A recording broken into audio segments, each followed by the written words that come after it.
marii haaromsa gadi fagoo gaggeessine keessatti sadarkaa magaalaatii qabee akka gandatti gaggeessine marii kana duraarra wanni marii keenya bara kana adda isa godhu hawaasni rakkoo kiyya waan jedhu rakkoo mootummaati waan jedhu marii kanaan carraa argannee rakkoolee keenya gurguddoo jennee lakkaa'uu danda'amu addaan baasuu hin danda'amee jira. Bikaayinni marii keenyaa yeroo kamiyyuu caalaa bara hawaasa wajjin waan hawaasa biratti komii ulfaataa turan waan hawaasa komasichiis karaa iftoomina qabuun hawaasni nutti himee jira. Nus hoggansi sadarkaa magaalaatti jiru keessaayyuu boqonnaa qophii keessatti marii hawaasaa maayii tokkoffaa rakkoolee gurguddoo hawaasni rakkoo jedhee nutti beekan eenyutu nu raawwachuu danda'a karaa jedhu hoggansa jijjiirama kana hoogganuu danda'u boqonnaa qophii keessatti takka lama jennee ramaddii hooggansaati kan gaggeessine.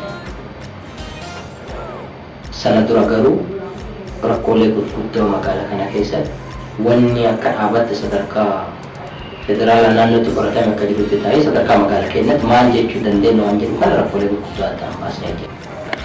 Rakkoo hojii rakkoo karaa sassaabdummaati, rakkoo tajaajila irratti hanqina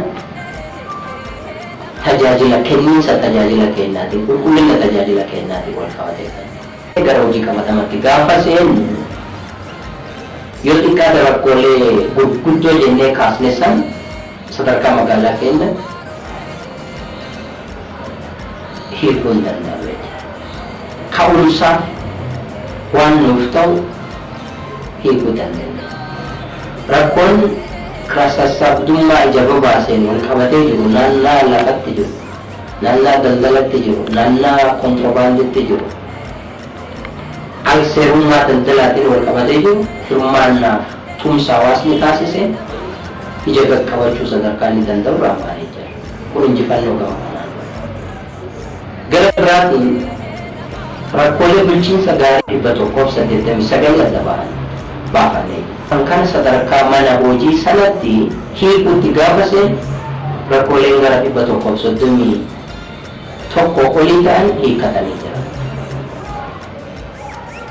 Karaa dhugummaa qabu, karaa qabeessa ta'e rakkoolee bulchiinsa gaarii jennu kana hiikuu dandeenye jira. Kana magaalaa kana keessatti hojii dhabdoonni ajandaa guddaa magaalaa kanaa turan. Sadarkaa dhagaa kanatti guruu sadarkaa mootummaa bal'ifachuu hoggansi amma haara waan ijaaramee gurmaa'ee gara hojiitti seene kan hiikuu danda'e jira. Yoo xiqqaate dhagayoona hojii dhabdoonni hojii barbaaddonni ijoolleen jennu keessaayyuu ijoollee Oromoo warri ta'an nama gara 10 hojiitti galchuu dandeenya jiroota muraasa kan keessa.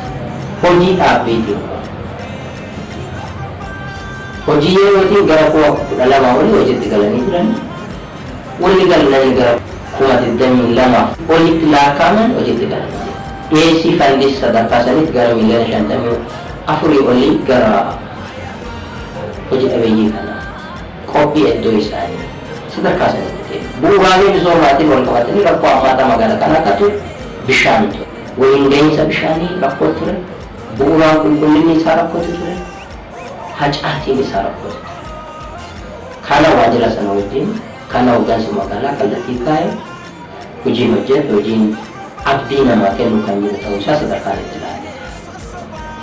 Kanaaf kanarraa ka'ee akka waliigalatti maal jechuu dandeenya bu'aa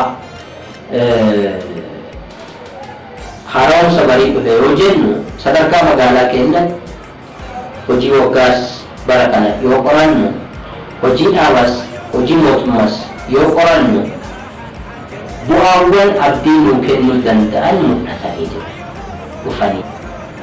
Gara biraatiin ammoo bu'aan kun bu'uura rakkoo magaalaa kanaa hiikaa sadarkaa jennurraan hin baane. Bu'uura rakkoon bulchiinsa gaarii hundinuu hiikamee sadarkaa jennurraan hin baane. Hojii dhabdoonni hundinuu hojiitti galanii sadarkaa jennurraan hin baane. rakkoon waajjira keessatti bakka bakkatti mul'atu, kenniinsa tajaajilaatiin wal qabatee buufatoota fayyaa hospitaalota biratti mul'atu ammallee gamaa gama eeggatanaallee hojii waggaa eeggatanaallee rakkoo guddoo kenna jenna. Miirri tajaajiltummaa kenna ammas dabaluu akka qabu rakkoo akka qabu ilaalla. Gara biraatiin hooggansi kenna sadarkaan jiru ammas ilaalcha darbe keessa warri hin baane miira haaromsaatiin tajaajila warri kennaa jirra akka jiru adda baasne. Kunni sadarkaa injifannootti wantoonni dhufan gara biraatiin ammoo itti fufiinsa rakkoolee bulchiinsa gaarii hiikaa jiru itti fufiinsa isaanii sadarkaa sanitti wantoonni ilaalle kan jiru ta'uu isaa. Kanuma keessatti jijjiirama dhufe kanneen sadarkaa isatti qabanne ammas ammoo hojiin gurguddoon hojii nu gaafatan akka jiran ilaallee jira. Naannoo lafatti kenniinsi lafa kenna, sirni bulchiinsa lafa kenna, qabiyyee duriitiin wal qabate ammas hojii xiyyeeffannoo addaa barbaada. Akka ta'e ilaallee jira. Hojii dhabdoota hojiitti galchine akka jirutti ta'ee ammas hojii dhabdoonni lakkoofsi isaanii xiqqaan ta'an ammas hojiitti galuun kan isaa irra jiraatu akka jiru ilaalle. Ilaalchi gochaan karaa sassaabdummaa ammas iddoon ija itti babaasaa jiru ammallee akkuma yeroo haaromsa duraa sanitti bakki itti jiru jira. Kanaaf kunni toora xiyyeeffannoo kenna fuulduraa akka ta'u gamaa gama kennaan addaan baasne abbaa itti godhuun qofaa osoo hin taane yeroo inni itti hiikkatu wajjin kenne kallattii itti aanu kenne sadarkaan ittiin addaan baane jira. Bara hojii 2009 karaa ho'iinsa qabuun karaa hirmaachisummaan isaa yeroo kamiyyuu adda ta'e hojii misoomaa hedduu waliin hojjennee jira. Caasaan kenna sadarkaan jiru hojii misoomaa hedduu waliin hojjennee jira. Rakkoolee gurguddoo jedhaman hiikuuf carraaqqiin jiru jira. Kun milkaa'inni muraasni amma sadarkaa magaalaa keenyatti dhufne jennu tumaan ummataatiin tumsa hooggansa keenyaatiin tumsa hawaasaatiin kan dhufe waan ta'eef kun itti fufuu akka qabu dhaamsa kiyya kaayaa bara itti aanu keessaayyuu bara itti aanu kan tumsi bara kana hawaasa wajjin jalqabu mariin hawaasa wajjin jalqabu mariin hooggansa miseensa keenya wajjin hojjetaa keenya wajjin jalqabu caalmaatti cime hawaasni keenya misooma isaatiif cinaan dhaabbate nagaa magaalaa kanaatiif guddina magaalaa kanaatiif jijjiirama magaalaa kanaatiif cinaa keenya dhaabbate bara itti aanu bara hojii itti aanu milkaa'aa akka nuuf taasisu carraa kanaan yaamicha isaaniif godhuu barbaada. Galatooma.